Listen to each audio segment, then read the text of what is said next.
ஆரம்பத்துல பாத்தீங்கன்னா சகோதரி சங்கீதா மேல சொத்துக்கள்லாம் இருந்தது. அந்த சொத்துக்கள்லாம் இவர் வந்து மாத்துறாரு. புசி ஆனந்த் பேர்ல, டிரைவர் பேர்ல, அதுக்கப்புறம் வந்து திரிஷா பேர்ல, இன்னும் பிற திரிஷா பேர்லயே மாத்திருக்காரு. அப்படி மாத்திருக்காரு. பினாமிகள் பேர்ல இப்படி வந்து மாத்தும் போது தான் குடும்பத்துல சண்டை வந்து பெருசாகும் போது தான் விட்டு விலகிடலாம் அப்படின்னு சொல்லிட்டு முடிவுக்கு வராங்க. ஏன்னா ஏன் அது கூட அந்த முடிவுக்கு அவங்க வந்து நகர்றாங்கன்னா, பையன் வந்து படிச்சுட்டாரு, டைரக்ஷன் வந்து படிச்சிருக்காரு. யூகேல தான் போய் படிச்சாரு. படிச்சுட்டு வந்து நான் படம் பண்ண போறேன்னா இவர் வந்து சப்போர்ட் பண்ண மாட்டேன், என் வீட்டை விட்டு வெளில போன்னு சொல்றாரு.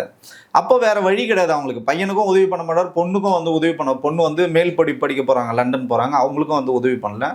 ஒரு ஹவுஸ் ஒய்ஃபாக தான் இருக்காங்க. அவங்களுக்கு எந்த விதமான குடும்ப செலவுக்கு பணம் கொடுக்கறதில்ல. அவங்க வெளியில எங்கேயும் போகக்கூடாது. ஸோ இப்படி பல்வேறு நெருக்கடிகள் கொடுத்ததுனால ஸோ அவங்க வந்து விலகலான்னு முடிவு பண்ணுறாங்க. அதுவும் இல்லாமல் இவர் வந்து இந்த தொடர்பை துண்டிங்கன்னு சொல்லும்போது தான் அவங்களோட அதிகமாக வெளியில் போகிறாரு. புகைப்படங்கள்லாம் வந்து பதிவிடுறாங்க, வெறுப்பேற்றுற மாதிரி. ஸோ அதெல்லாம் பார்த்து அவங்க வந்து வெறுத்து போய் தான் வேணான்னு முடிவுக்கு வந்தாங்க. அதுக்கு முன்னாடி ரெண்டு சைடும் பேரண்ட்ஸ், இந்த பக்கம் எஸ்ஏசி சோபா சந்திரசேகர் அவர்களும், அந்த பக்கம் வந்து சங்கீதா தரப்புலேருந்து, சகோதரி சங்கீதா தரப்புலேருந்து அவங்க அப்பா அம்மா எல்லாம் வந்து பேசினாங்க. அப்பவும் வந்து சரி வரல. அப்புறம் உறவினர்கள் பேசினாங்க, அப்புறம் ஃப்ரெண்ட்ஸுங்க பேசினாங்க, அதுக்கப்புறம் அட்வொகேட் பேசினாங்க.